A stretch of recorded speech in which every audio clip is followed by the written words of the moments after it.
செய்யக்கூடிய காரியங்கள் எல்லாவற்றையும் மேற்கொண்டு நாம் தேவ சமூகத்திலே ஆண்டவருடைய வார்த்தைகளையும் தேவ பிரசங்கங்களையும் நாம் பெற்றுக்கொள்ள வேண்டும் என்ற வாஞ்சியோடு நீங்கள் எவ்வளவு அதிகமாய் அப்படி வாஞ்சிக்கிறீர்களோ அந்த அளவுக்கு தேவன் உங்களை கைவிடுமாட்டார். தேவைகளை சந்திக்கிறார். ஆமென்.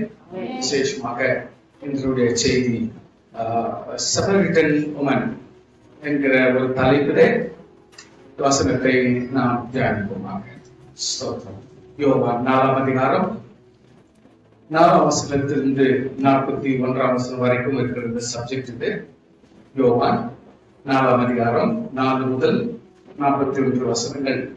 அந்த வசனங்கள் வரை சமாரிட்டன் உமன், அதாவது சமாரிய ஸ்திரீ என்கிற இந்த சப்ஜெக்ட்ல நாம் படிக்கிறோம். என்றாலும் நீங்கள் எங்க வேணுமோ அங்க ஒண்டி நான் கேட்கிறேன், அந்த வசனத்தோண்டி நீங்க படிக்கும்படி நான் நம்மை கேட்டுக்கொள்கிறேன். ஆண்டவராகிய கர்த்தர் சமாரிய நாட்டின் வழியாய் போக வேண்டியதாக இருந்தபடியால் என்கிற இந்த வார்த்தை 4ஆம் வசனத்தில் தொடங்குகிறது. ஸ்பெஷலி அதை ஒரு 4-5 வசனங்களை வாசிக்கிறவர்கள் சத்தமாய் நீங்கள் வாசிங்க, உடனே வாசிங்க.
இப்பொழுது சில முக்கியமான கருத்துக்களை, இப்படிப்பட்ட சில காரியங்கள் பல நாட்களிலே நாம் பிரசங்கங்களை கேட்கிறோம்.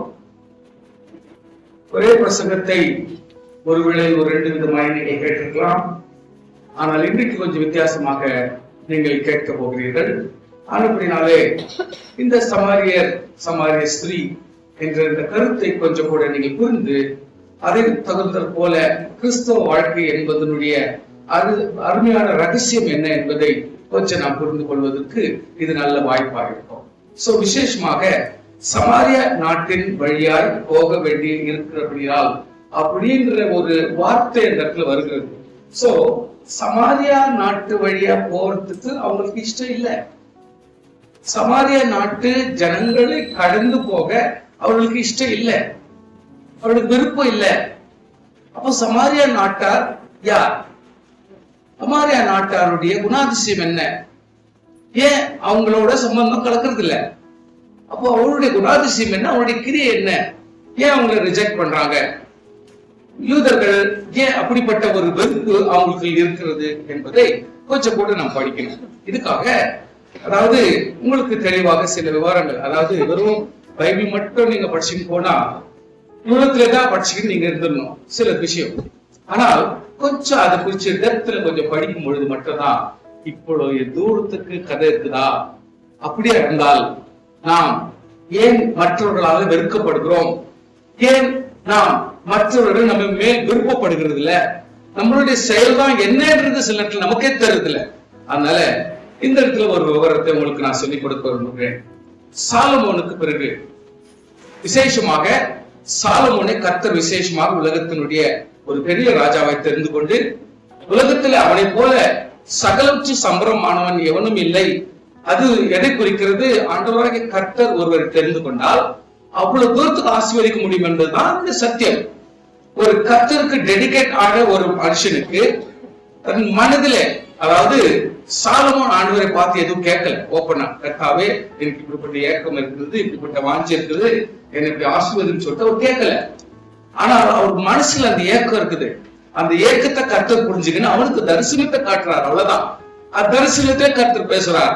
நான் உன்னை கண்டிப்பாக ஆசீர்வதிப்பேன், உன்னுடைய வாஞ்சிக்கு மேலாக உன்னை ஆசீர்வதிப்பேன் என்று. அப்படிப்பட்ட ஒரு நல்ல உலகத்திலே மிஞ்சின ஒரு காரியத்தை தான் சாலமோன் கர்த்தர் செய்தது.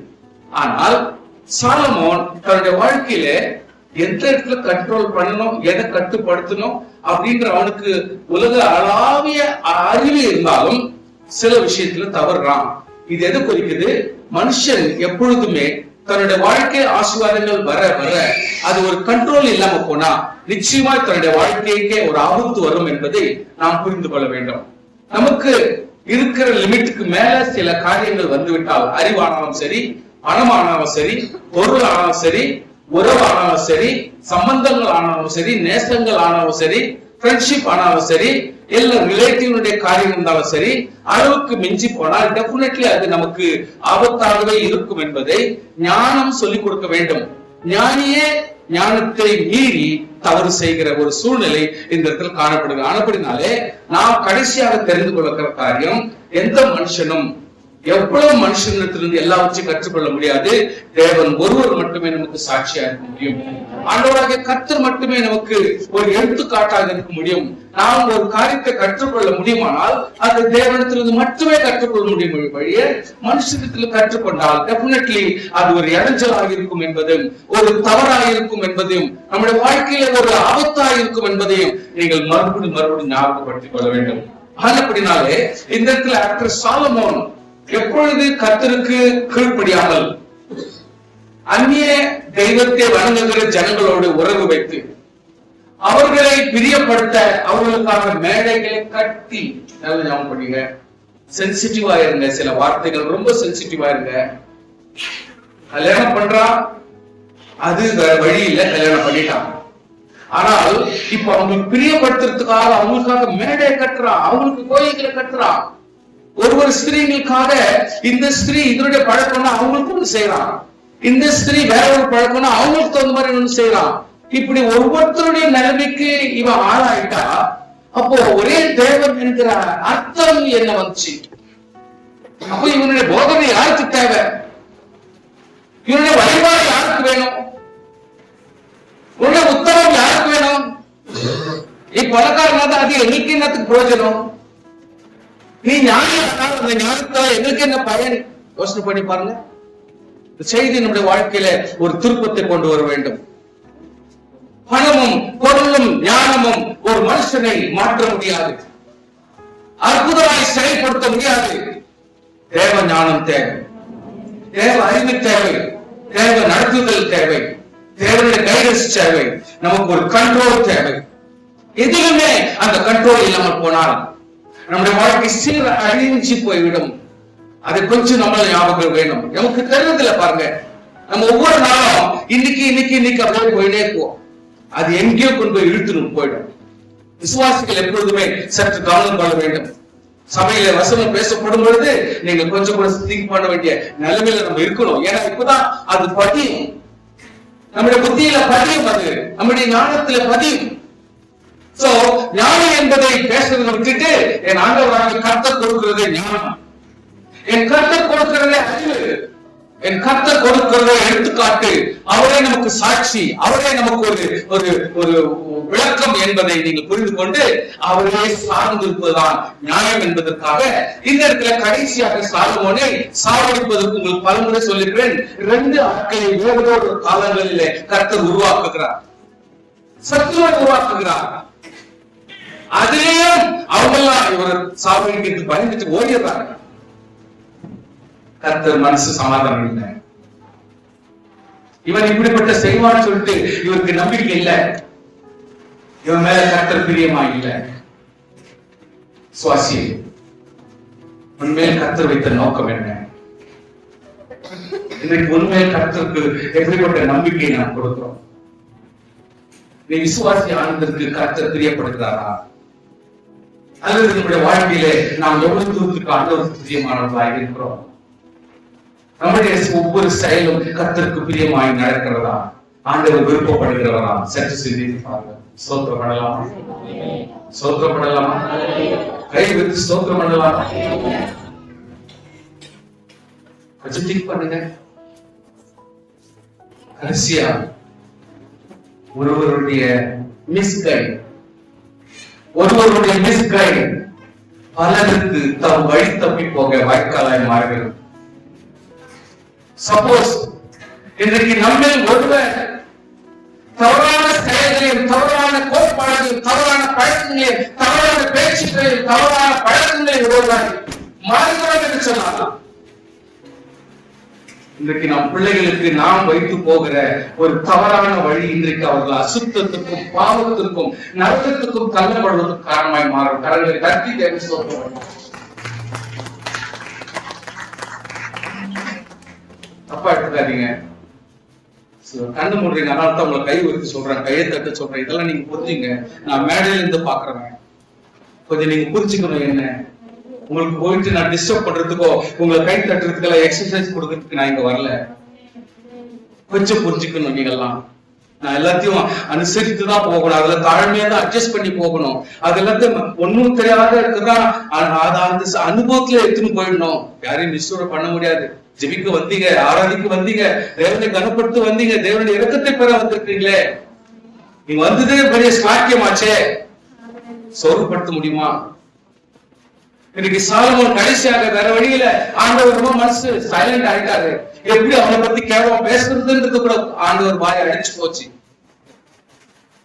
கடைசியா விட்டுறாரு. ஏன்னா இவருடைய தொழிலை ஜாஸ்தி ஆயிடுச்சு. மலைகளிலும் மேடுகளிலும் தேவாலயங்களை கட்ட ஆரம்பிச்சுட்டா, அவனுக்கு பூஜைக்கு வேண்டிய இடங்களை கொடுக்க ஆரம்பிச்சுட்டா, அதுக்கு வேண்டிய வசதிகளை கொடுக்க ஆரம்பிச்சுட்டா, அதுக்கு உதவி செய்கிற ஆட்களை கொடுக்க ஆரம்பிச்சுட்டா, அதுக்கு வேண்டிய பொருள்களை கொடுக்க ஆரம்பிச்சுட்டா. இப்படிப்பட்ட வித்தியாசமான அனுகூலங்களை ஆசீர்வாதங்களை நமக்கு வர்ற கர்த்தர் நமக்கு கொடுக்கிற பணம், நமக்கு கொடுக்கிற நன்மைகள், கர்த்தர் கொடுக்கிற ஆசீர்வாதத்தின் சந்தோஷத்தின் விளைச்சல் இன்றைக்கு ஒரு துரோகமாய் மாறுகிறது சொன்னால் கர்த்தர் பிரியப்படுகிறது இல்லையே. உன்னை நேசிக்கிறார், நம்மை கர்த்தர் நேசிக்கிறார். நமக்குள் இருக்கிற பாவத்தை கர்த்தர் இருக்கிறார். ரொம்ப கவனமா இருங்க please. Whether you are a pastor, you are a reverend, you are a doctor, that doesn't mean man. அதெல்லாம் உலகத்துல நீ கொடுக்கிறதான எஃபிஷியன்சி திறமைகள் அது உன்னோட போயிட்டு வருது. ஆனால் கர்த்தருக்கு தேவை தேவனுடைய அன்பு மட்டுமே. அல்லேலூயா. தேவனுடைய தயவு மட்டுமே, தேவனுடைய கீழ்ப்படிதல் மட்டுமே, தேவனுடைய அன்பு மட்டுமே. நீங்க எல்லாம் சந்தோஷமா இருக்கணும். அதான் கர்த்தருக்கு மனமகிழ்ச்சி வேணும், ஆறுதல் வேணும், சமாதானம் வேணும், திருப்தியா சாப்பிடணும், ஆண்டவருக்கு என்ற மனமகிழ்ச்சி இருக்கணும். இதான் கர்த்தர் விரும்புகிறார். உன்னை குறிச்ச நோக்கம் உண்டு, உன்னை குறிச்சு ஒரு ஆசை உண்டு. கர்த்தர் உன்னை குறிச்சு ஒரு முடிவு கூட ஆசீர்வாதமா இருக்கும் கர்த்தர் விரும்புகிறாரே. நடுவானத்துல கர்த்தர் விடுறதே ஒரு தேவன் ஆச்சே. யோசனை பண்ணுங்க sir. You are very important. Talents டிஃபரெண்டா நீங்க செலக்ட் பண்ணீங்க. திறமையில எப்படி இருக்கணும்னு பண்றீங்க, அது உங்களோட திறமை. கர்த்தர் உங்களுக்கு கூட்டி கொடுக்கிறார். ஆனால் திறமையோடு கூட எது நியாயம் எது தப்புன்றத கொஞ்சம் புரிஞ்சு பேலன்ஸ் பண்ணிக்கிட்டே வாழணும். அல்லேலூயா. கொஞ்சம் பேலன்ஸ். பேச்சுல கண்ட்ரோல், பார்வையில கண்ட்ரோல், செயல்ல கண்ட்ரோல், பணத்துல கண்ட்ரோல், நம்முடைய உறவுல கண்ட்ரோல், நம்முடைய செயல்பாடுகள கண்ட்ரோல், கொஞ்சம் எல்லாத்துலயுமே கொஞ்சம் கண்ட்ரோல் வேணுமே வேணும். அதான் பரிசுத்தாவினுடைய லீடிங் நமக்கு தேவை. அல்லேலூயா. இந்த தட்டி சோத்திரம் பண்ணுங்க. எனக்கு கண்ணு மூடுறீங்க, எனக்கு பயமாக்குது. 10 பத்திரிக்கையிலே கண்ணு மூடுறீங்கன்னாக்க எனக்கு பயம் வருது. இப்ப பாருங்க, எப்போ சாலமோன் செத்துறானோ ராஜ்யம் பிரிஞ்சிருக்குங்க. நல்ல நேரம் 12 ட்ரைபும் 12ஆ பிரியலங்க, 2ஆ பிரிஞ்சிச்சு. 10 ட்ரைப் சேர்த்துட்டு ஒன்னா மாறிட்டாங்க. இன்னும் 2 குரூப் சேர்ந்துட்டு ஒன்னா மாறிட்டாங்க. சோ இந்த இடத்துல southern tribe and northern tribe வந்துச்சு. மேற்கு கிழக்குன்ற கதை வந்துச்சு. போ பிரிஞ்சிட்டாங்க சார். ஏன்னா கர்த்தருடைய அந்த சாலமோனுடைய மகனே வளர்த்து இல்ல. சாலமோனுக்கு பிறந்த அந்த குழந்தையே ஒரு பக்தி உள்ளவனாக இல்ல. ஒரே ஒரு மகன். 1000 equals to 1. இதுக்கு எதுவுமே மேட்ச் ஆகுதுல. கொஞ்சம் திங்க் பண்ணோம். நான் வந்து ஸ்டோரியா பேசல. இது எங்கேயுமே மேட்ச் ஆகுதுல. உங்களோட வாழ்க்கையில் அப்படி நடக்கல. பாருங்க, கர்த்தர் உங்களை எவ்வளவு அற்புதமா நடத்திட்டு போறார். ஒரு 3 குழந்தை, 4 குழந்தையாகட்டும், 5 குழந்தையாகட்டும், 7 குழந்தையாகட்டும், கர்த்தர் உங்களை அற்புதமா நடத்திட்டு போறார். இவ்வளவு போல 1000 பொண்டாட்டிகளுக்கு ஒரே ஒரு குழந்தை மிச்சமா இருக்கிறாங்க அக்கா. அது எங்க இருக்கும்? அந்த ஒரு மகனும் 10 இல்லைன்னு சொன்னா அது எவ்வளவு அசிங்கம். யோசனை பண்ணி பாருங்க. ஒத்திகையா நமக்கு? ஒத்திகையா? அப்ப என்ன நீ பாடணும், நீ ஸ்தோத்திரமும் ஜெபமும் உன்னுடைய பணமும் உன்னுடைய ஞானமும் கொண்டு போய் கொத்திகையில போடலாமா? என்ன அத்தனை வருதுங்க. நான் என்ன பண்றேன்? நம்ம குடும்பம் வருது. இன்னைக்கு என்ன போல பிள்ளைங்க எப்படி இருக்காங்க? அத்தனை வரலையா? யோசனை பண்ணி பாருங்க. இன்னைக்கு என் பிள்ளைங்க எப்படி வைக்கிறாங்க, எப்படி இருக்காங்க சொல்லுங்க. ஏன்னா இன்ஜினியர் ஆகணுமா, டாக்டர் ஆகணுமா, என்ன ஆகணும் உங்க இஷ்டம். ஆனா ஒரு ஞானம் உள்ளவனாய் கர்த்தர், நல்ல ஒரு அறிவுள்ள கர்த்தருக்கு கீழ்ப்படியணும், பெற்றோரை கீழ்ப்படியணும், ஒரு தேவனுக்குள்ளாக தாழ்மைப்பட்டவன் ஒருவர் இருந்தா இவனோட கிஃப்ட் வேற எதுவும் இல்லை. அதை விட வேற எதுவும் இல்லைங்க. நீ பெரிய படிப்பு, பெரிய ஞானம் எல்லாம் படிச்சு விட்டுட்டு கட்சியில நமக்கு முக்கிய பிரயோஜனம் இல்லாம இனி ஒரு சந்ததிக்கு அவங்களுக்குள்ள பெக்கும் பொழுது அவனும் ஒரு ஞானம் இல்லாதவனா இருந்தாக்க நமக்கு என்ன பிரயோஜனம்? யோசிப்பாங்க.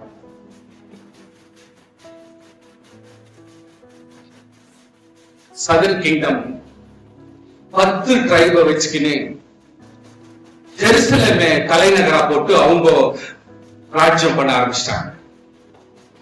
அடுத்த 2 ட்ரைபு, எப்ராஹிம், மனாசே, இந்த 2 குரூப் ஒண்டி சேர்ந்துக்கின்னு சமாரியாவை கேபிட்டலா போட்டு அவங்க செப்பரேட் ராஜ்யத்தை கட்ட ஆரம்பிச்சிட்டாங்க. கொஞ்சம் புரிஞ்சுங்க. ஒரு சின்ன அதாவது நல்ல வட்டத்துல அருமையா ஸ்தோத்திரம் ஜெபம் ஓடினே இருக்கிறப்போ ஒரு இடத்துல அப்படியே பிசுறு விட்டு அப்படியே வெளியே போயிடுது. சாலமோன் வாழ்க்கை கடைசியில அப்படி கொண்டாந்து விட்டுருச்சு. பொழுது தொழுகிறவர்களுக்கு இல்லை, ஆராதிக்கிறவர்கள் இல்லை, பக்தி இல்லை, தேவனை கண் பண்ணவர்கள் இல்லை, தேவனை ஸ்தோத்திரம் பண்றவங்க இல்ல, வழிபாடுறவங்க இல்ல. மகனே சொல்றான், அனாவசியமா பேசுறான், ஒரு பேசுற டெக்கோரம் இல்ல. ஐயா, ஒரு சபையில ஒரு விசுவாசிகள் பேசுற பேச்சு நம்ம கண்ட்ரோல்ல கொண்டாடணும். If I am a father, if I am a mother, எனக்கு எவ்வளவு தூரத்துக்கு பேசணும்ன்ற அந்த டெக்கோரம் இருக்கணும். என்னுடைய குடும்பத்துல ஒரு சகோதரியோட ஒரு சகோதரர் பேசும் பொழுது அவனுக்கு இருக்க வேண்டிய ஒரு டெக்கோரம் வேணும் சார். நினைச்சது சகோதரி கிட்ட பேச முடியாது, சகோதரர்கிட்ட நினைச்ச சகோதரி நினைச்சவர்கள பேசக்கூடாது. We should have certain discipline. நான் ஒரு தகவல் தாயினா ஒரு தகவல் தாயிலும் பேசுறது மெத்தடாலஜி வேணும். அதுக்கு டிசிப்ளின் சில சொல்றாங்க. நான் அபிஷேக் ஏன்ட்டு அபிஷேக பிஹேவ் பண்ணுங்க சொல்றாங்க sir. Using unparliamentary word. He is talking unparliamentary word. அதாவது பார்லிமெண்ட்னா ஒரு பார்லிமெண்ட்ல ஒரு ஸ்டேட் செலக்ட் பண்ண எம்எல்ஏஸ் சேர்ந்து ஒரு இடத்துல கூடி ஒரு மீட்டிங் வைக்கறாங்கன்னா, கமிட்டி மீட்டிங் மாதிரி ஒரு ராஜ்யத்துல வைக்கறாங்கன்னா, you should have the parliamentary discipline. சேரிட்டி சொல்லிது மீட்டிங் ஆகிறப்ப ஏன் குரூப் அப்போசிஷன் பார்ட்டி ஏன் போயிடுது தேவையில்லாத பண்ணும்போதுதான் அவங்க என்ன பண்றாங்க, ஒர்க் அண்ட் பார்லிமெண்ட் வேர்ல்ட் அப்படின்றாங்க. அதாவது என் ஆவிக்குரிய பிள்ளையானால் ஆவிக்குரிய பேச்சு இருக்கணும். அதுக்கு கோபம் வந்தா கூட அந்த கோபத்துக்கு ஒரு லிமிட் வேணும். ஒரு அதாவது புதிய வச்சு சொல்லணும்னா அதுக்கு ஒரு லிமிட் இருக்குது, அதுக்கு ஒரு மெத்தட் இருக்குது, அதுக்கு ஒரு ப்ரொசீஜர் இருக்குதுங்க. ஒரு மனுஷன் ரட்சிக்கப்படாத பேசுறான். He is speaking unparliamentary word.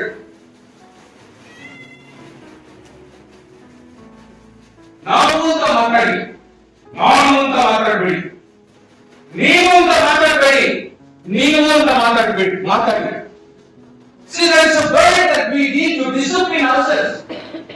ಯಾರಾದ್ರೂ ನಾವು ಡಿಸಿಪ್ಲಿನ್ ಇಟ್ಟು அந்த டெக்கோரம் போயிடும், அந்த ஒரு மரியாதை போயிடும். அப்போ நம்ம கர்த்தருடைய பிள்ளைகள் மரியாதை நம்ம காத்துக்கொள்ளனா கர்த்தரை நம்ம மன்னிக்க மாட்டோம்.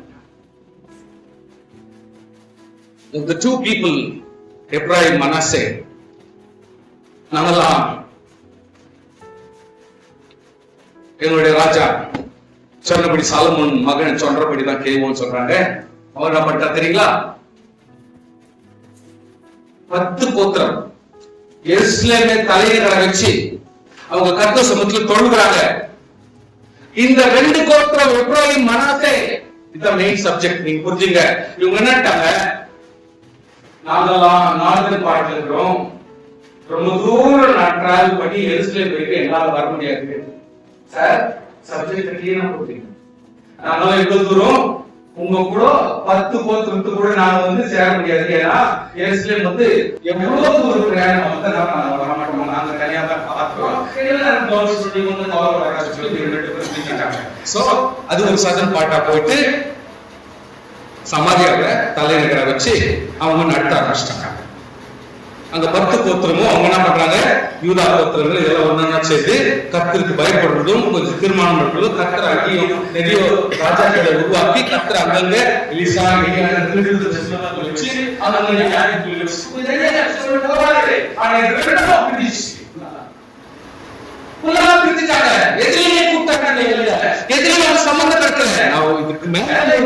தப்பு நடக்குது. என்னன்னா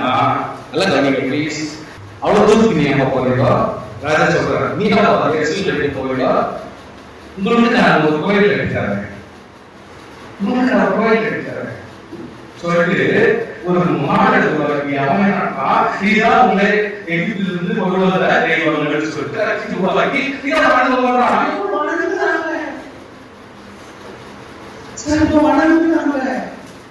இதுக்கு நீ எவ்வளவு தூரம் போன வேண்டிய இயேசு வாழ்ந்து சொல்லிட்டு அது ஒரு அர்த்தம் இருந்துச்சு. ரட்சிக்கப்பட்ட ஆரம்பத்துக்கு ஒரு மீனிங் இருந்துச்சு. இதுதான் எகிப்திலிருந்து கொண்டு வந்த தெய்வங்கள், இவர்களை நீங்க பூஜை பண்ணா போதும் அவங்களுக்கு நடக்க வேண்டிய அது எவ்வளவு மாதங்கள் ஆகுது சேர்க்கிறது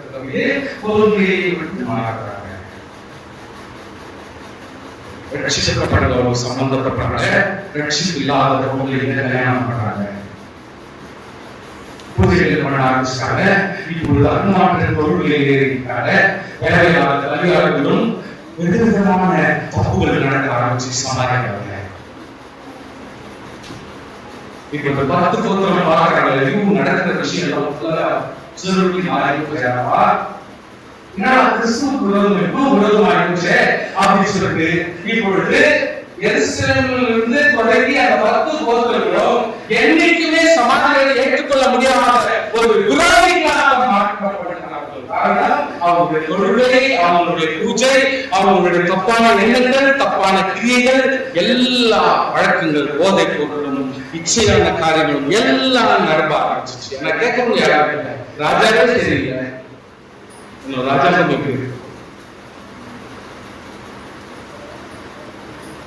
நினைக்கிறவங்களுக்கு ஏன் சமாரியரை ஒதுக்கி வச்சாங்க, ஏன் சமாரியருக்கு அந்த மரியாதை இல்லை, சமாரியருக்கு ஏன் கடைசி வரைக்கும் இயேசு கிறிஸ்து காலம் வரைக்கும் ஏன் சமாரியரை ஒதுக்கி வச்சாங்கன்னா அன்னைக்கு வரைக்கும் அன்னைக்கு வரைக்கும் கூட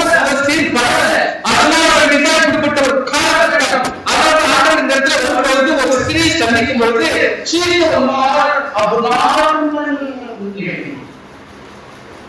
இங்க சந்திக்கிற லேடி கூட ஒரு மாதிரி எல்லாரையும் பார்த்து ஒரு வித்தியாசமான லேடியை சந்திக்க வேண்டிய சூழ்நிலை வந்துச்சு.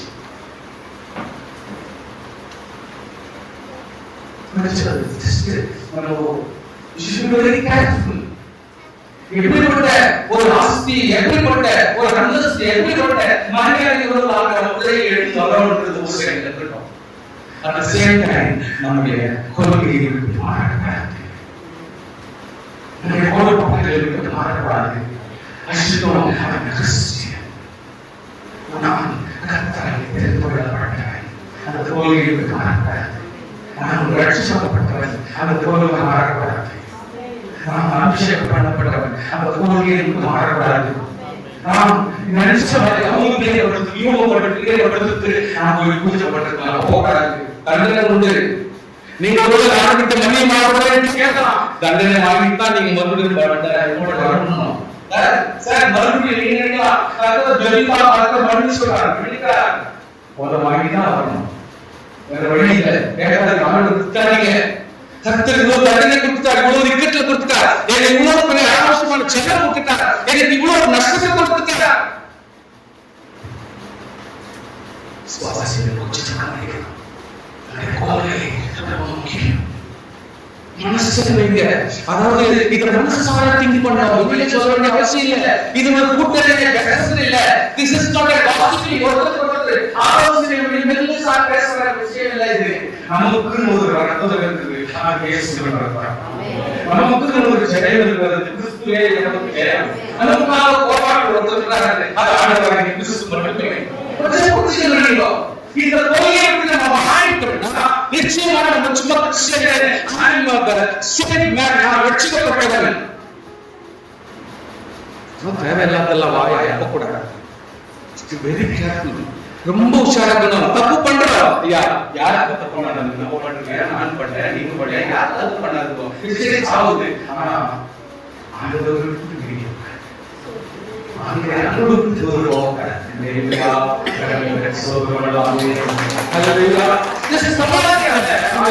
ரொம்ப ஸ்பெஷலா மாத்துறாரு. அதாவது ரொம்ப அற்புதமா மாற்றணும் இருக்கிறாரு. அதனால அந்த எவிடன்ஸ் உங்களுக்கு சொல்லி கொடுக்குறேன். எடுத்துங்க. அதாவது ஒரு வசனத்தை நீங்க வாசிக்கலாம்.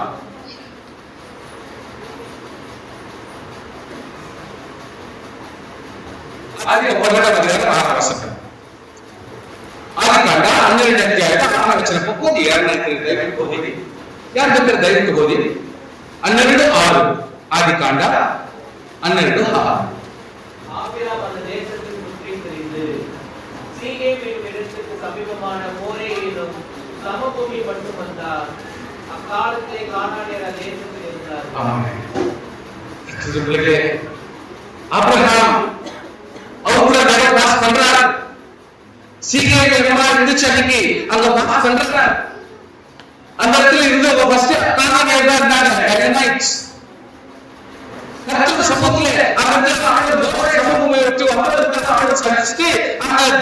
தரிசிக்கிறான். Now there is one more instance out of the Adikandam 12ஆம் அதிகாரம் 7ஆம் வசனம்.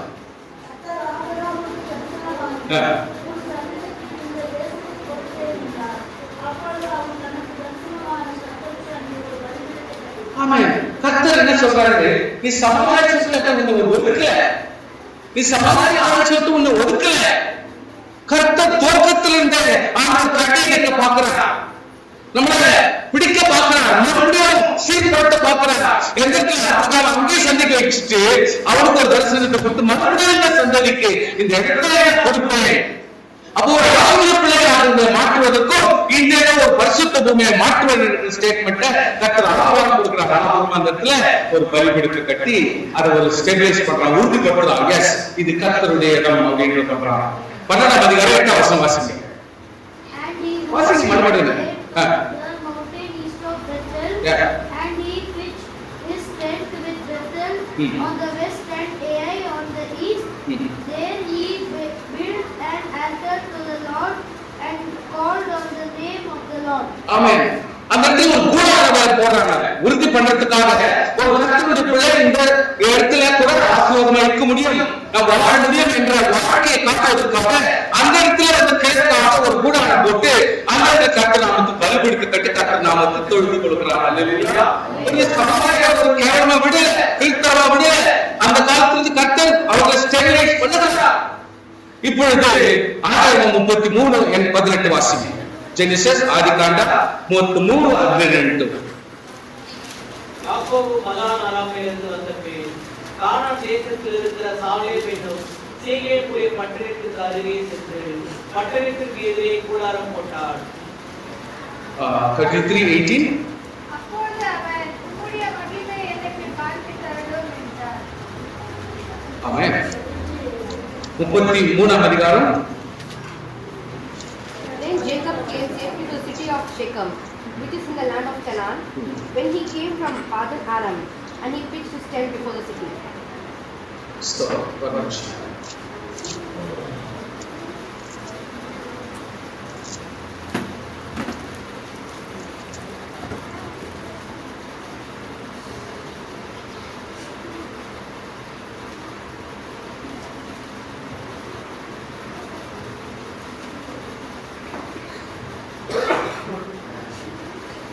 கடைசியா 20ஆம் வசனத்தில் வாசிக்கிறோம், அங்கே ஒரு பலிபீடத்தை கட்டி ஓகே இஸ்ரவேல் என்று சொல்லி பெயர் எடுக்கிற ஒரு நல்ல சூழ்நிலை பார்க்கிறோம். தென் ஆதியாகமம் 33:19 வாசிக்கிறோம்.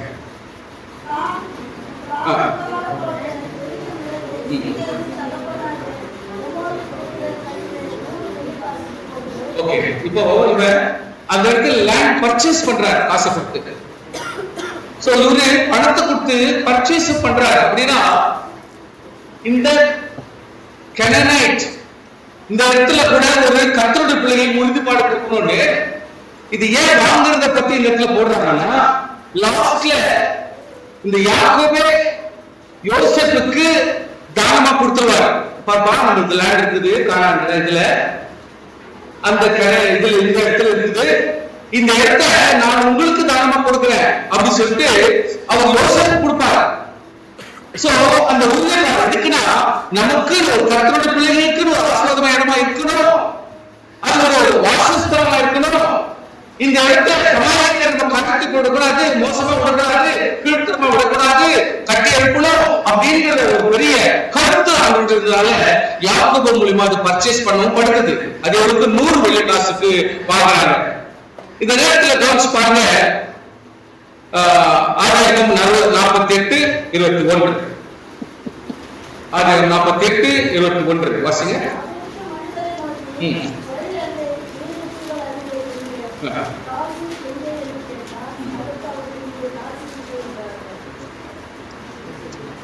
இஸ்ரவேல் யோசேப்பை நோக்கி, இதோ நான் மரணமடையும் போது தேவன் உங்களோட இருப்பார், அவர் உங்கள் பிதாக்களின் தேசத்துக்கு உங்களை திரும்பவும் போக பண்ணுவார். 22 கூட வாசிங்க. சகோதரருக்கு கொடுத்ததை பார்க்கிலும் நான் என் பட்டயத்தாலும் என் வில்லினாலும் எமோரியர் கையில் இருந்து சம்பாதித்த ஒரு நிலத்தை உங்களுக்கு அதிகமான பங்காக கொடுத்தேன் என்று சொன்னார். சோ யாக்கோபு அந்த இடத்துல ஜோசப்காக ஒரு நல்ல ஒரு லேண்ட் நான் வாங்கிட்டேன்ப்பா, அது இது சமாரியாவில், அது விரோதிகளுக்கு எதிரில் கூட நாங்க போராடி வாங்கின ஒரு இடம். அந்த இடத்துக்கு எனக்கு ஒரு பெரிய மகிழ்ச்சி உண்டு, அது ஒரு நல்ல நிலமாக மாத்தணும், அது ஒர்க்ஃபுல் லேண்ட், அதனால இதை உனக்கு தானமா கொடுக்குறேன்னு சொல்லிட்டு எல்லோருடைய கையில் சம்பாதித்த ஒரு நிலத்தை அதிகமான பங்காக கொடுக்கிறாங்க. ஒரு வேல்யூபிள் பொருளாக யாக்கோபு யோசேப்புக்கு கொடுக்கிறார். அந்த இடத்துலதான் வாசிங்க மறுபடியும் சமாரியா எவ்வளவு முக்கியத்துவம்ன்றது நான் சொல்றேன். யோசுவா 24:32. யோசுவா 24:32. யோசுவா 24:32.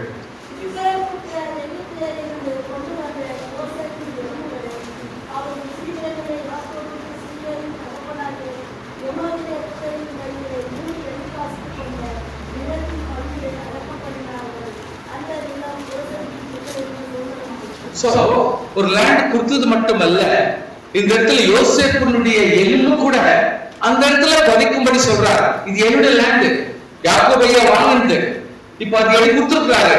நான் இறந்த பிறகு என்னுடைய எலும்புகளை அந்த இடத்துல பொச்சு வைங்க, எந்த லேண்ட்ல போதீங்க, அதனால யாரும் எடுக்க முடியாதுன்னு சொல்றாரு. அப்போ எதுனா அன்றதாக கர்த்தர் ஒரு இஸ்ரவேல் புத்திரர்களை கட்டி அழைக்கும்படி சமாரியா என்று ஒதுக்காமல், சமாரியா என்று சொல்லி அதை புறக்கணிக்காமல் இடம், கர்த்தருடைய எலும்பு கூட ஓடப்பட்ட இடம் அப்படின்றத உறுதிப்படுத்தி தான் அந்த இடத்துல ஒரு செய்யறார். அதே நேரத்துல இந்த இன்னொரு முக்கியமான கடைசி வசனத்தை சொல்லி முடிக்கிறேன். யோசுவா 24:15.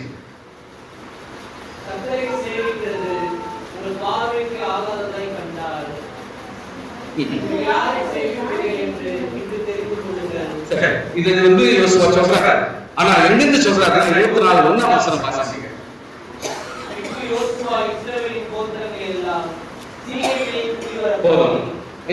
சீகேமிலே கூட வைக்கிறாங்க. சமாதானத்துல சீகேம் இடத்துல தான் இவங்க கூடி வர பண்ணி அவங்களுக்கு இன்ஸ்ட்ரக்ஷன் கொடுக்குறாரு. கர்த்தர் இப்படி எல்லாம் நடத்துறாரு, இப்படி எல்லாம் செய்யறாரு.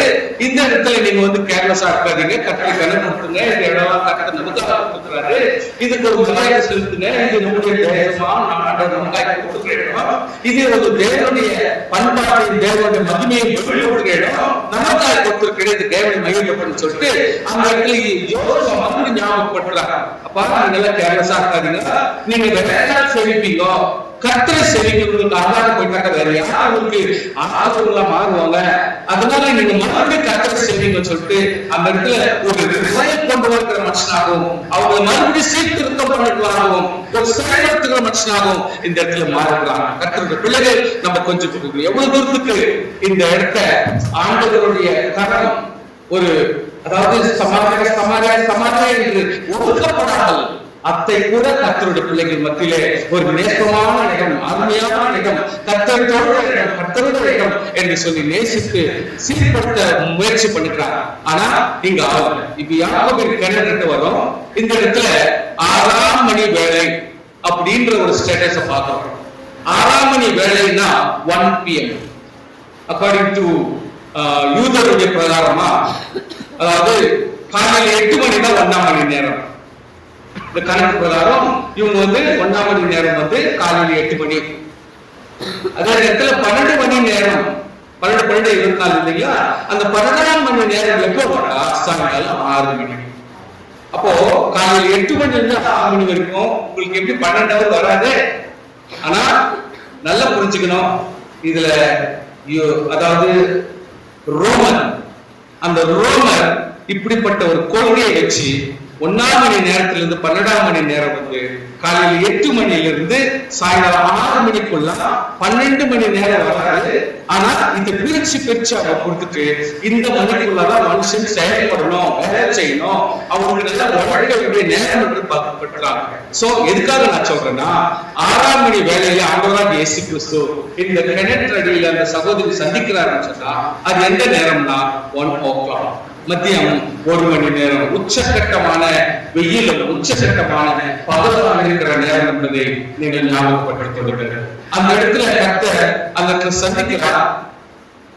அவர் சொல்ற ஒரே இக்னைட்டிங் பவர், இக்னைட்டிங் வேர்ட், ஊக்கப்படுத்துகிறதும் ஒரு மனுஷனுடைய உள்ளத்திலே அதாவது ஒரு ஒரு உன்னதத்தையும் ஒரு எழுப்புதல் நம்ம சொல்றோமே, கர்த்தாவே வானத்திலிருந்து எழுப்புதல் ஊற்றுறோம். கர்த்தர் மேல இருந்து ஊத்துறது இல்ல, நமக்குள்ள இருந்து கர்த்தர் எழுப்புகிறார். அது எந்த வார்த்தை? தாகம் என்ற ஒரு ஆளுக்கு இருந்தா அவருக்கு நீங்க கொடுக்கணும். என்னத்தை கொடுப்பீங்க? தாகத்துக்கு நீங்க என்னத்தை கொடுக்க முடியும்? நான் ஒரு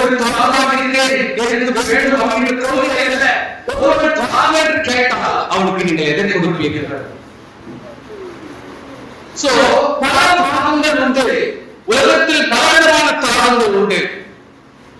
பல விஷயம் சில பேருக்கு மனுஷனுக்கு பல வாழ்க்கையில பணத்தின் மேல தாகம் உண்டு, பொருள் மேல தாகம் உண்டு, மனுஷ சரீரத்து மேல இச்சையான தாகம் உண்டு.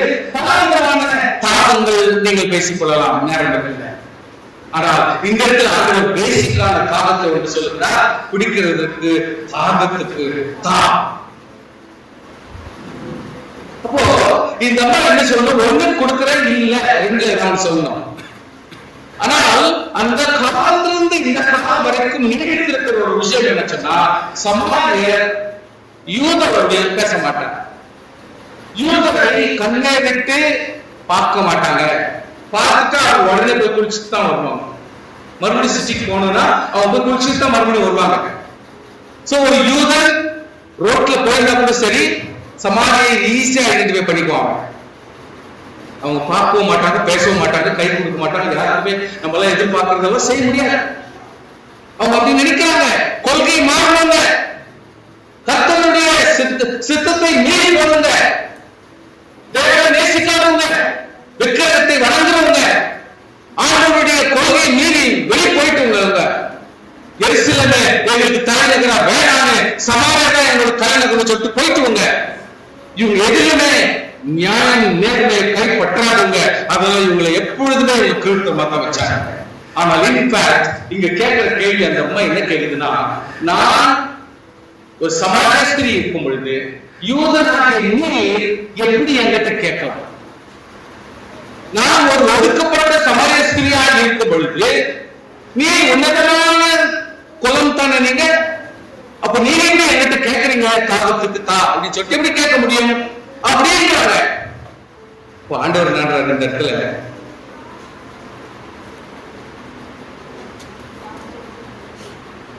தேவனுடைய ஈவை தகர்த்து தார் என்று உன்னிடத்தில் கேட்கிறவர் தேவனுடைய ஈவு. கர்த்தருடைய கிஃப்ட்னா என்ன? கர்த்தருடைய ஆசீர்வாதம்னா என்ன? கர்த்தருடைய கிஃப்ட் ஆராய்த்து வராது. கர்த்தருடைய ஆசீர்வாதம் கிருபை அது ஜாதியை வச்சு வராது. அதாவது அது எந்த குலத்தை வச்சு வராது, எந்த ஒரு ஜனத்தை வச்சு வராது. அது இரக்கத்தினால வரக்கூடிய ஒன்று. ஆமென். ஆண்டவர் சொல்றாரு, நீ தேவனுடைய ஈவை கொஞ்சம் நம்ம புரிஞ்சுக்கணும். இன்னைக்கு ஒவ்வொரு விசுவாசியும் புரிந்து கொள்ளக்கூடிய ரெண்டு சத்தியம் உண்டு. அது தேவனுடைய ஈவு. It is not belong to anybody. எல்லாருக்கும் கொடுக்கப்படுகிற ஒன்று. இரண்டாவது, நம்முடைய வாழ்க்கையை தெரிஞ்சு கொண்டு ஒன்று, நம்ம ரட்சிக்கிறவர் யார் என்பது நமக்கு தெரிஞ்சது. அவர்தான் ஆண்டவராக. ரெண்டு கான்செப்ட் நம்ம கிட்ட தெரியலன்னா நம்ம வாழ்க்கையில பெரிய காரியங்களை சாதிக்க முடியாது. தேவனுடைய ஈவு, தேவனுடைய கிஃப்ட், தேவனுடைய தயவு, தேவனுடைய கிருபை நான் தெரிஞ்சுக்கணும். ரெண்டாவது, நம்ம ரட்சிக்கிறவர் யார் என்று தெரிஞ்சிருந்தா நீயே கேட்டிருப்பார். அவர் ஜீவத்தை கொடுத்திருப்பார். Now she is talking only the worldly things. நம்ம காணக்கூடிய விஷயம் என்னன்னா, உலக காரியங்களிலே இன்வால்வ் ஆகிறவங்க உலக பிரகாரம் பேசினேன், எதுவுமே ரெஸ்பெக்டிவ் ஆகாது, எதுவுமே அதாவது ஒரு பெருந்தன்மையா இருக்காது, ஆகிய நிலைமை இருக்காது. ஆண்டவரே, மொண்டு கொள்ளும் பார்த்ததில்லையே. அந்த முக்கியமான கருத்தை கொஞ்சம் சிந்திக்கல. இந்த அம்மா உலக பிரகாரமான பொருளை கவனம் வச்சு பேசுறது. உங்கள்கிட்ட பார்த்து மொண்டு கொடுப்பேன். ரெண்டாவது, கிணறு ரொம்ப ஆழமாக்குது, நீ எங்க ஆழம் கிணறு எடுத்துப்பேன். மூன்றாவது, நீ எங்க ஜீவ தண்ணி விட்டு போறோம், இந்த தண்ணி கொடுக்கறதுக்கு வழி இல்லை, நீ எங்க ஜீவ தண்ணி கொடுப்ப. See, always when there is a blessing, நம்ம கேட்க கொள்ளுவோம். சில நன்மைகளும் சமாதானம் கொடுக்கும் பொழுது நம்ம கேட்க சில ஆசீர்வாதம் வர்றதுக்கு தடையாக இருக்கிறது. நம்மலாம் பல நேரத்துல ஆசீர்வாதம் குடும்பத்துல பேசினே இருப்போம், ஏதோ கேள்வி கேட்டு கொள்ள முடியாது, ஒண்ணு கொண்டு சண்டையே தேவையில்லாத காரியங்கள், நன்மைகளுக்கு விரோதமான பேச்சுக்கள், ஆர்குமெண்ட்ஸ்கள், இடம் கொடுக்க கூடாது. இந்த அம்மா 3 பேர் அது பேசுது. இந்த கிணத்தை தொட்டு யார் தெரியுமா? எங்க போன் பாருங்க. அவர் ரொம்ப பெரியவர், நீ என்ன பெரியவரா? அவர் ரொம்ப பெரியவர், கிணத்தை கொடுத்தவர் அவர்தான். என்னென்ன கான்செப்ட்னே புரியாது. நம்ம என்ன சொல்றோமோ அதை எடுத்துக்கிறதுக்கு மனசு இல்ல. நன்மைகளை புடிச்சுக்கிட்டு கான்செப்ட் நம்மகிட்ட இல்ல. ஆர்குமெண்ட்ஸோ क्वेश्चंसோ மனசை டைவர்ட் பண்ற காரியங்கள், கேள்விகள் அதிகமா போக போக இன்றைக்கு உன்னுடைய மனசு இது கசப்புதான், அசமாதானம் உண்டாகும். முக்கியமான பாட்டை குறிச்சு ஆசீர்வாதம் பெறுவதற்கு நம்ம வழிபடணும். மிருக ஜீவன் சாப்பிட்டுச்சு, பிள்ளைகளை சாப்பிட்டாங்க, இவ்வளவு கதை நடந்துச்சு. அதை குறிச்சு நமக்கு என்ன தெரியுமா? அந்த சத்தியத்தை சொல்றதுக்கு அந்த விவரம் அதுக்குள்ள இன்னொரு கர்த்தருடைய கிருபை என்னன்னா, ஆண்டவர் உடனே இந்த பாயிண்ட் கட் பண்றாங்க. எப்படி பாயிண்ட் கட் பண்றாங்கன்னா, இந்த தண்ணீரை குடிக்கிறவனுக்கு மறுபடியும் இஸ் ஆன் தி சப்ஜெக்ட். ஹalleluya.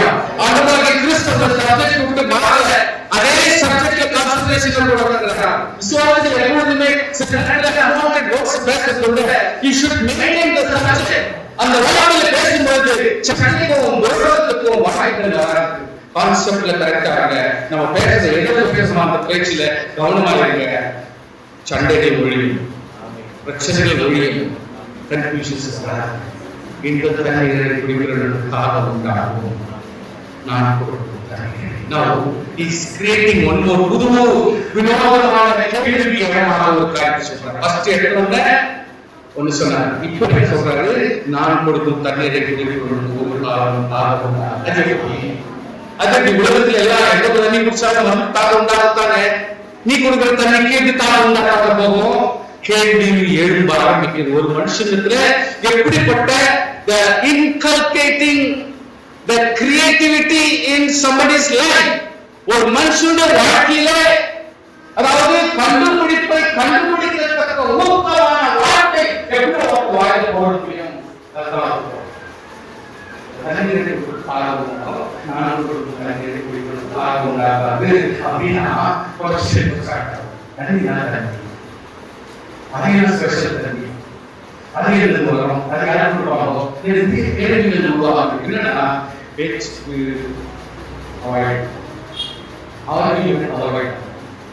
ஆண்டவருக்கு போடுற டெஸ்ட் வந்து அன்வான்ட் பேச்சுக்கு இடம் இல்லாம எல்லாம் சைலண்ட் பண்ண வைக்கிறேன். அப்போ சொல்றாரு, நான் அவனுக்கு கொடுத்தானே, அவனுக்கு உள்ளே இப்போ இது வந்து இப்போ ஒரு நினைச்சு ஆத்மா உள்ள என்றார். மனுஷனுடைய சரீரத்துக்கு உள்ளே ஒரு மேன்மையான பகுதிக்கு, ஒரு ஆன்மீகமான பகுதிக்கு ஏற்றப்பட்டார். எப்படின்னா, நான் அவனுக்குள்ளே நிறுத்தி ஜீவகாலமாய் ஊறுகிற ஒரு நீர் இருக்கிறது. ஒவ்வொரு ரட்சிக்கப்பட்டவருடைய உள்ளத்திலேயும் தேவனால் கொடுக்கப்பட்ட ஒரு ஆன்மீகமான மகிமை ஒன்று இருக்கிறது. அது இதிலும் அல்ல, வேற ஒரு காரியமும் அல்ல. அது ஒரு பார்க்க முடியாத ஒரு தெய்வீக மகிமை நமக்குள்ள வைத்திருக்கிறார். அந்த மகத்துவத்தில் ஆண்டவர் சொல்கிறார், அது அதுக்கு தாக்கம் எடுக்காது. அந்த ஆத்மா திருப்தி எந்த சாப்பாடு சாப்பிடு, எந்த துணியா கொடுத்து, எப்படிப்பட்ட பழம் சரி, அந்த காரியங்களால ஒரு ஆத்மா திருப்தி அடையாது. ஆன்மீகமாக மட்டும்தான் அந்த ஒரு இன்னர் மோஸ்ட் ஒரு மகத்துவத்தை கருத்தை இன்றைக்கு நம்ம விசுவாசிக்கணும். உள்ளத்தை கருத்தை பூர்த்தி விடுவாங்க. நம்முடைய எல்லா நிலைமைகளை பார்க்கணும், நம்முடைய எல்லா சமூகத்திலே பார்க்கணும், நம்முடைய எல்லா செல்வாக்குகளை பார்க்கணும், நமக்கு ஆசிய பிரயாசங்களை பார்க்கணும். நமக்குள்ளே இருக்கிற ஒரு ஜீவ தண்ணீர் ஊற்று ஒன்று நமக்குள்ளே இருக்க வேண்டும். அது காய்ந்து போகாதபடி நாம் பார்த்துக் கொள்ள வேண்டும்.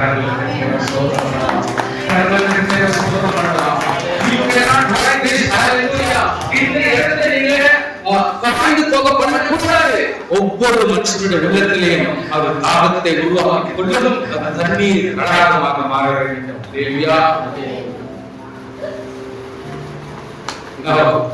She's just ஸ்டேஜ் வந்துடுறாங்க. இந்த மாதிரி எனக்கு குடு அப்படின்னு வந்துடுறாங்க. அதே கர்த்தர் மூணாவது சரியில்ல இந்த அம்மாவுடைய கிரியேட்டிவிட்டி ஒன்று கேட்கப்படாது. இந்த கிரியேட்டிவிட்டி தான் எப்பொழுதுமே ஒரு மனுஷன் வந்து ரியாக்ட் கொண்டு அப்படிங்கிற ஒரு ஸ்டேட்டஸ் கொண்டு வருது. ஃபர்ஸ்ட் ஜீவ தண்ணீர் சொல்லிட்டாரு, ஜீவ தண்ணீர் எந்த குணம் சொல்லிட்டாரு, அது யார் உள்ளத்துல இருக்குது அப்படின்னு சொல்லிட்டாரு. இப்போ நம்ம அவருக்கு கொடுக்கிறாரு. கொடுக்கிற பொழுது இன்னொரு கிரியேட்டிவா பண்றாரு. எப்படின்னா, உலகத்தில் இருக்கிற வரைக்கும் உனக்கு கர்த்தர் ஒரு குடும்பத்தை உருவாக்குறார். ஏதேனும் உருவாக்குறார். அப்படின்னா இங்க இருக்கணுமா வேண்டாம் சொல்லுங்க. கர்த்தர் ஏதேனும் உருவாக்குவது மத்தியில் எங்கேயுமே ஸ்டாப் பண்ணல. யாருடைய வாழ்க்கையில கர்த்தர் ஸ்டாப் பண்ணல. அப்படியே நீ ஒரு ஸ்திரீயா ஒரு மனைவியானா கணவன் ஒரு இருக்கவே வேண்டும். Where is the கணவன் அப்படிங்கிற கொஸ்டின்.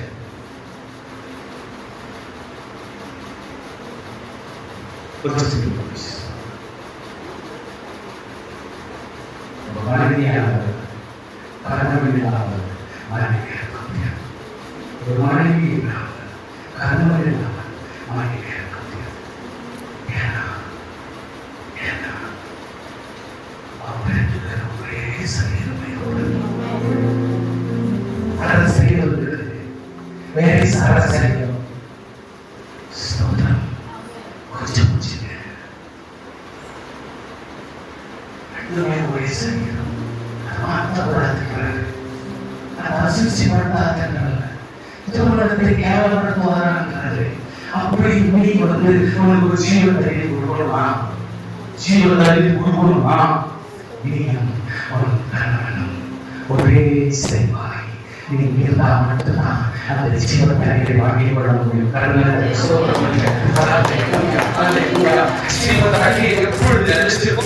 இனியும் உன் சரீரத்தோடு சேர்ந்த உன்னுடைய கணவன் மனைவியுமாய் நீங்கள் இணைந்து ஒரே சரீரமாய் காணப்படும் பொழுது மட்டுமே ஜீவத்தை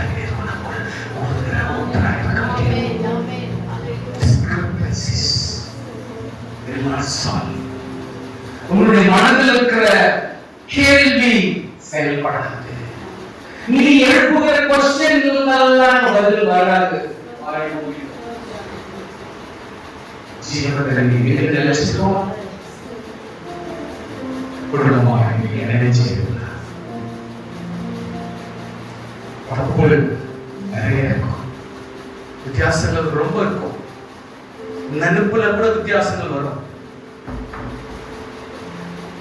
படிப்பு படிச்சுட்டா அவன் பெரிய ஆள முடியாது, பணம் சம்பாதிச்சுட்டா அவன் வித்தியாசப்பட முடியாது, ஆஸ்திகள் சம்பாதிச்சுட்டா ஒரு மனுஷனை பார்க்கல அவன் மேலானவனாய் மாற முடியாது. ஒரு மனுஷனுக்கு ஆத்மா தான் முக்கியம். அந்த ஆத்மாவுடைய ஜீவ தண்ணீர் இருக்கணும். நமக்குள்ள அந்த ಒಗ್ಗಟ್ಟು, ಒಂದೇ ಮನಸ್ಸು, ಒಂದೇ ಶುದ್ಧಿ, ಒಂದೇ ನೆನಪು, ಒಂದೇ ಗಮನ, ಒಂದೇ ಮಾತು, ಒಂದೇ ಅರ್ಥ ಮಾಡಿಕೊಳ್ಳುವಂತ ಸ್ಥಿತಿ ಇದು ಇಲ್ಲದೆ ಹೋದರೆ ನಿನ್ನ ಜೀವಿತದಲ್ಲಿ ಆತ್ಮೀಯ ಒಂದು ಸ್ವರೂಪ ಬರಕ್ಕೆ ಅವಕಾಶನೇ ಇಲ್ಲ.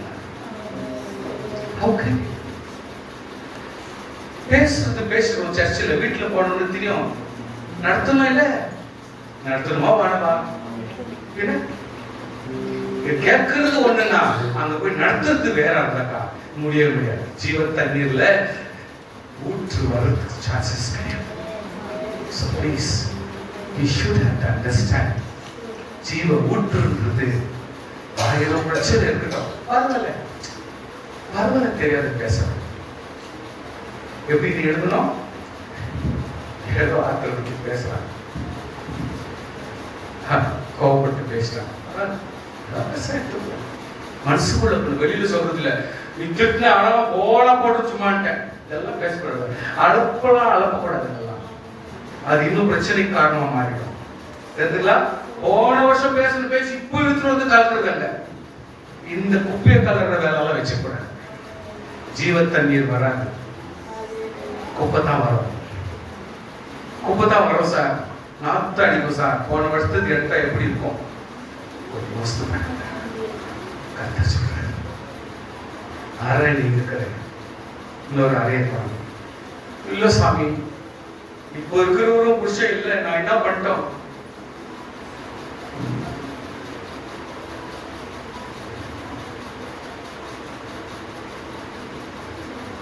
இருக்கிறதுலயே கிரிட்டிக்கலான ஒரு ஸ்திரியை கர்த்தர் சந்திக்கிறார்.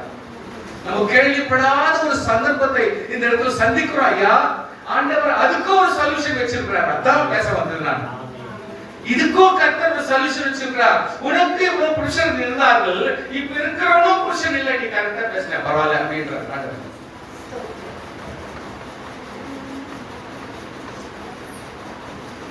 ஆமென். கர்த்தர் சகல ஜீவனை தேவன் எல்லாம் விசாரிக்கிறார்.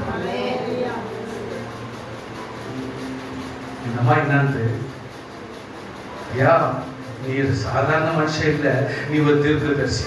நீ சொல்லிட்டு இருந்தாலும் நான் தீர்க்கதரிசி ஆகப்படுறேன். சில நேரத்துல யாருன்னா ஒருத்தவங்களை பார்த்து போனோம்ல அம்மா அப்படின்ட்டாக்கா, நம்ம அதை உஷாரா பிசாசு பேசிருக்கிறாங்க, பிசாசு நோண்டா ட்ரை பண்ணுகிறாங்க. ஐயோ பாஸ்டர், இந்த மாதிரி ஒரு பாஸ்டர் எவ்வளவு இல்லைன்னா அப்படி உஷாரா இருந்தோம். கலந்து பிசாசிக்க ஏதோ ஒன்று கலக்குது, உஷாரா இருந்தோம். யாருன்னா உன்னை பத்தி கொஞ்சம் பெருமையா பேச ஆரம்பிச்சாங்கல்ல, கொஞ்சம் நீ உஷாரா இருக்கணும்.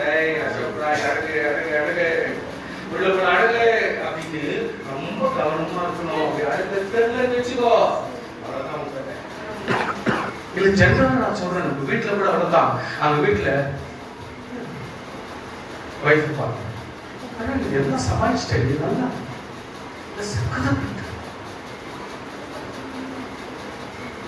செட்டில் ஆகணும். எக்ஸ்போஸ் பண்ண ஜாஸ்தி. நம்மளால ஆனந்தம் படிக்க போறோம். நம்மளுக்கு உதவியா இருக்கு கர்த்தர், நமக்காக போராடுற கர்த்தர், ஜெயம் கர்த்தருடையது. அமதனங்க அதெல்லாம் மறந்துட்டு நம்மளாம் பட்ட மாதிரி நம்ம காட்டினா எப்படி? சோதனை புரியுதுங்களா? சொல்றது இல்ல சாமி, இல்ல சாமி, இப்போ புருஷன் கதை முட்டுச்சு, எனக்கு இது புருஷன் இல்லைன்றது மறந்துச்சு, எல்லாம் பண்ணி முட்டுச்சு. இப்ப ஸ்ட்ரைட்டா ரெடி ஆயிடுச்சு இந்த அம்மா. ஓ எக்ஸசைஸ் ஸ்டார்ட் ஆயிடுச்சு இந்த அம்மாக்கு. இப்போ இங்க பேச்சு இல்ல, இங்க கிணறு கிட்ட பேச்சு இல்ல. இந்த அம்மா கதையெல்லாம் அப்படியே புஷ்ஷுன்னு இறங்கி போச்சு எல்லாம். இந்த அம்மாவோட ரோஷம் போயிடுச்சு. இந்த அம்மா யாருன்னு புரிஞ்சுக்கிறது மறந்துச்சு. இந்த அம்மா எங்க வந்துச்சுன்னு மறந்துச்சு. எந்த டைம்ல உட்கார்ந்து மறந்துச்சு. எல்லாத்தையும் மறந்துச்சு. இப்போ ரெடி ஆயிடுச்சு, பிக்கப் ஆயிடுச்சு. இந்த அம்மா கொண்டாந்த பக்கெட் விட்டுச்சு. அந்த கொண்டாந்து குடம் கொண்டாச்சு. அந்த குடத்தை விட்டுருச்சு. அது என்ன பிக்கல குடம் வாங்கிச்சோ இல்ல இப்பதான் பிளாஸ்டிக் குடம் கண்டுபிடிச்சாங்க. நல்லா கண்டுபிடிச்சு. இதுக்கு முன்னாடி அது பிக்கல தான் கண்டுபிடிச்சாங்க. அப்புறம் ஒரு ஸ்டீல் வந்துச்சு, எல்லாம் வந்துச்சு. இந்த அம்மா எல்லாத்தையும் விட்டுருச்சு. நான் சமாரிய ஸ்திரீ இப்போ யூதன் இருக்கிற இடத்துக்கு ஓடுறேன்றத கூட மறந்துச்சு இந்த அம்மா. சமாரிய ஸ்திரீ நான் யாருன்றத மறந்துச்சு. இது எங்க ஓடுதுன்றத மறந்துச்சு. எதை பத்தி கவலைப்படல. நான் யூதன் கிட்ட போறேன் பேசுறேன், அதுவும் ஒருத்தன் கிட்ட பேசல, பப்ளிக்ல பேச போறேன் கூட யோசனை பண்ணல. எல்லாத்தையும் மறந்துச்சு. அவள் உள்ளத்திலே பாதி ஜீவ ஊற்று ஸ்டார்ட் ஆயிருக்கு. ஒரு ஆட்டோ ஸ்டார்ட் பண்ணுறது பாருங்க, இன்னும் ஸ்டார்ட் ஆகல, வரல. அதுக்குள்ள கொஞ்சம் கொஞ்சமா எடுத்துருக்குது. நம்ம ஓடுது, இப்போ பிச்சுக்குன்னு ஓடுது. இது பொம்பளை கூட மறந்துச்சு. கூட மறந்துச்சு. எல்லாத்தையும் விட்டுருச்சு. இயேசு மறந்துச்சு. எல்லாத்தையும் மறந்துச்சு. இப்போ இயேசு அடிக்க போறாங்க. நித்திய ஜீவன் வந்துச்சு. ஸ்டார்ட் ஆயிடுச்சு சொல்லிட்டு த்ராட்டில் எடுத்து ஓடிட்டு நான் ஒருத்தரை பார்த்தேன். அவர் எல்லாத்தையும் என்னுடைய வாழ்க்கையில் இருக்கிற எல்லாத்தையும் சொல்லிவிட்டார். ரெண்டு இக்னைட்டிங் வேர்ட்ஸ் வருது. மூணாவது இக்னைட்டிங் வேர்ட்ஸ் வருது எப்படின்னா, அவர் தீர்க்கதரிசியா இருக்கும். மூணாவது. நாலாவது ஒரு இன்கல்கேட்டிங் வேர்ட் பேசுது. என்ன பேசுது? அவர் தீர்க்கதரிசியா இருக்கும் அப்படின்னு. அஞ்சாவது ஒரு கதை சொல்லுது, நீங்க பாருங்க அப்பதான் உங்களுக்கு தெரியும். சோ 5 பாயிண்ட் இந்த அம்மா ஒவ்வொரு ஜனங்கள் உள்ளத்துல கிரியேட் பண்றாங்க. இயேசு கிரியேட் பண்ணாரு. இப்போ ஃபர்ஸ்ட்ல இருந்து கேட்டாரு, தன் தாகத்துக்கு தான்னாரு, அப்புறம் தண்ணீர் என்றாரு, இது பண்ணாரு, அது பண்ணாரு, ஜீவத்தண்ணி எல்லாத்தையும் பேசிட்டாரு. எல்லாத்தையும் பண்ணி இந்த அம்மா பிக்கப் பண்ண உடனே இந்த அம்மா 5 பாயிண்டோட ஓடுது. எப்படின்னா, இந்த வாழ்க்கையில எல்லாத்தையும் ஒரு மனுஷனை பார்த்து அந்த மனுஷன் எல்லாத்தையும் சொல்லிவிட்டார். அவரை அவர் தீர்க்கதரிசியா இருக்கும். நீங்க பாருங்க, அப்பதான் தெரியும். எல்லாருக்கும் என்ன ஆச்சுன்னா, இயேசு கிறிஸ்து எப்படி ஒரு ஆச்சரியத்தையும் ஒரு புது கண்டுபிடிப்பையும் ஒரு இன்வென்ஷனை போடுற மாதிரி இந்த அம்மா அதே மாதிரி பேச ஆரம்பிச்சிட்டாங்க. இப்போ ஒவ்வொருத்தருடைய உள்ளத்திலையும் அந்த கிரியேட்டிவிட்டி ஸ்டார்ட் ஆயிடுச்சு. யார் அந்த மனுஷன்? எல்லாத்தையும் சொல்லப்படுவது யார்? தீர்க்கதரிசி வேற சொல்லி இந்த அம்மா யாரோ இவங்க நம்பிக்கை வச்சு டோட்டலா அந்த அம்மா சொல்றாங்க, ஐடென்டிஃபைட் ஆள் யாரு? அவங்களுக்குள்ள கிரியேட்டிவிட்டி வந்துச்சு. பாத்தீங்களா? ஹalleluya ஹalleluya. சோத்திரம் பண்ணுங்க பாக்கலாம். ஹalleluya. கர்த்தர் கரம் போட்டு கை தட்டி சோத்திரம் பண்ணுங்க பாக்கலாம். இந்த அம்மா ஓடிச்சு, விஷயத்தை சொல்லிச்சு. நான் ஜீவகாட் சமாரிய ஸ்திரீன்றத மறந்துச்சு. இந்த அம்மா ஓடத்தே மறந்துச்சு, பொருளை மறந்துச்சு, கயிறை மறந்துச்சு, நம்ம எங்க வந்தோம் தண்ணிக்கு மறந்துச்சு, அங்க பேசின ஆள மறந்துச்சு, நித்திய ஜீவனை புடிச்சிக்கிச்சு, ஜீவ ஊற்று புடிச்சிக்கிச்சு. Now it has started in her mind. அதுல இருக்குது இந்த அம்மா ஓடுது. நான் சேம் ஃபார்முலா இந்த அம்மா கிரியேட் பண்றாங்க. நான் ஒரு மனுஷனை சந்தித்தேன், அவங்க போயிட்டு ஒரு யூதனை சந்திச்சேன்னா ஓடுறா நம்மளாம் யூதன் தான், எதிரே யூதன் இருக்கோம், பார்த்துட்டு பாய்வோ அப்படின்னு சொல்லுவாங்க. அதனால இந்த அம்மா சொல்லுது, நான் ஒரு மனுஷனை கண்டேன். ஹalleluya. அவருடைய வாழ்க்கையில் இருக்கிற எல்லா விஷயத்தையும் சொல்லிட்டார். அது ஒரு திரள். அவர் தீர்க்கதரிசியா இருக்கும். நீங்க பாருங்க, அப்பதான் கண்டுபிடிக்கிறீங்க யாருன்னு தெரிஞ்சுப்பீங்க. எல்லாருக்குமே ஒரு இது எண்ணம், பாக்குறாங்க இயேசு கிறிஸ்து கிட்ட இவ்வளவு ஒரு மகத்தான காரியங்களை கண்டுபிடிச்ச உடனே எங்க ஊர்ல இருக்கு தங்கதான் வேணும். ஆண்டவர் 2 நாள் அது தங்கிட்டு அங்கிருந்து எல்லாருக்கும் சொல்றாங்க. சொல்றாங்க அக்கட ஜனங்க சொல்றாங்க எப்படின்னா, நீ சொன்ன வார்த்தைக்கு எங்களுக்கு ஏவுதல் வந்தது நியாயம்தான். நீ சொன்ன வார்த்தைக்கு நாங்கெல்லாம் ஆச்சரியத்தோடு யாரும் பார்க்கணும்னு வந்தது நியாயம்தான். அது தீர்க்கதரிசிக்கும் சொன்ன பாரு, அது இன்னும் பிளஸ் பாயிண்டா இருந்துச்சு, தலைப்பு செய்தி மாறிச்சு. அதுக்காக நாங்க ஓடி வந்தது நியாயம்தான். ஆனா நீ கூப்பிட்டதுனால ஓடி வந்தோம் நீ நினைச்சாத. உன்னுடைய திரளுக்கு நன்றி, உன்னுடைய ஊக்கத்துக்கு நன்றி. ஆனால் இவரை பார்த்த பிறகுதான் எனக்கு புரியுது, இவர் மெசியா. இவர் ஒரு மெசியா. மெசியாவை நாங்கள் கண்டோம். இவ்வளோ காலமா மெசியா வருவார், அவர் நீதி நியாயத்தை குறித்து நமக்கு விவரிப்பார் என்று சொல்லி நாங்கள் இவ்வளோ வருஷமா இன்றைக்கு அந்த மெசியாவை நாங்கள் சந்தித்து விட்டோம். நம்ம நினைச்ச கூடாது, I am the only preacher, I am the only the leader. நாம் தான் ஒரு குடும்பத்தை அற்புதம் நடத்த முடியும். I am the best father in the house. Cannot say மெசியா நம்முடைய உள்ளத்தில் இருந்தால் ஜீவன் தண்ணீர் உள்ள நதிகள் புரண்டு ஓடும். ஜெபிக்கலாம். ஸ்தோத்திரம், ஸ்தோத்திரம்.